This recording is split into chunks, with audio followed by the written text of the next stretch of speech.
आखिरकार शांत हुई राजनीतिक गहमा गहमी। दोनों पक्षों ने पेश किए अपने राष्ट्रपति उम्मीदवार।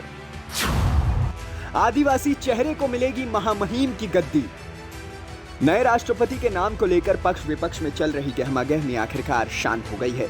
पहले राष्ट्रपति चुनाव के उम्मीदवार को लेकर विपक्ष की तरफ से बीजेपी के पूर्व दिग्गज और टीएमसी से इस्तीफा दे चुके यशवंत सिन्हा का नाम आगे बढ़ाया गया। तो वहीं एनडीए ने महामहिम की रेस में झारखंड की राज्यपाल रह चुकी द्रौपदी मुर्मू को उम्मीदवार घोषित करके बड़ी चाल चल दी है। खास बात यह है कि अगले महीने की 25 तारीख को देश को नया राष्ट्रपति मिल जाएगा। फिलहाल नामांकन प्रक्रिया चल रही है। 29 जून को पर्चा भरने की आखिरी तारीख है। बताते चले कि बीजेपी हाईकमान कई दिनों पहले से ही 3 महिलाओं के नाम पर चर्चा कर रही थी, जिसमें द्रौपदी मुर्मू, छत्तीसगढ़ की राज्यपाल अनुसुईया उइके और यूपी की राज्यपाल आनंदीबेन पटेल का नाम शामिल था। द्रौपदी मुर्मू की बात की जाए तो द्रौपदी उड़ीसा से आने वाली आदिवासी नेता हैं। वे उड़ीसा के रायरंगपुर से विधायक रह चुकी हैं। इसके साथ ही वे झारखंड की 9वीं राज्यपाल रह चुकी हैं। बताते चले कि द्रौपदी पहली ओडिया नेता है जिन्हें राज्यपाल बनाया गया। इससे पहले बीजेपी बीजेडी गठबंधन सरकार में साल 2002 से 2004 तक वह मंत्री भी रह चुकी हैं। आपके मन में आता होगा कि बीजेपी ने आदिवासी चेहरे पर मोहर क्यों लगाई? बीजेपी ऐसा क्यों कर रही है? बीजेपी भविष्य के लिए क्या प्लान कर रही है? राजनीतिक विद्वान बताते हैं द्रौपदी मुर्मू के माध्यम से बीजेपी 24 का चुनाव साधना चाहती है।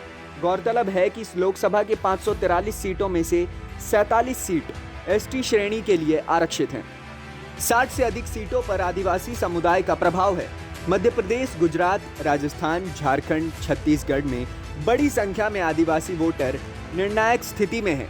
आदिवासी नेता के नाम पर मुहर लगने पर बीजेपी को आने वाले चुनाव में फायदा मिल सकता है, क्योंकि गुजरात, राजस्थान, मध्य प्रदेश और छत्तीसगढ़ में अगले 1.5 साल के अंदर विधानसभा चुनाव होने वाले हैं। आदिवासियों की बात करें तो देश में अब तक आदिवासी समुदाय का कोई व्यक्ति राष्ट्रपति नहीं बन पाया है।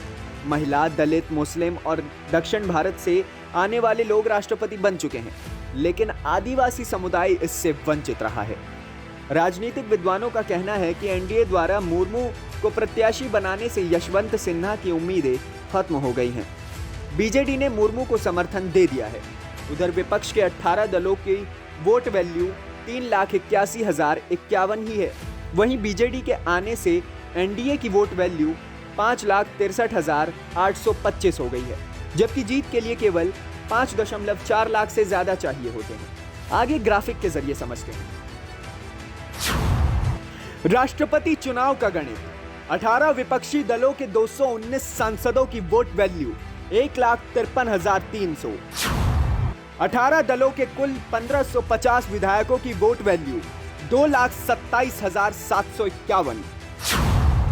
कुल आंकड़ा 3,81,051।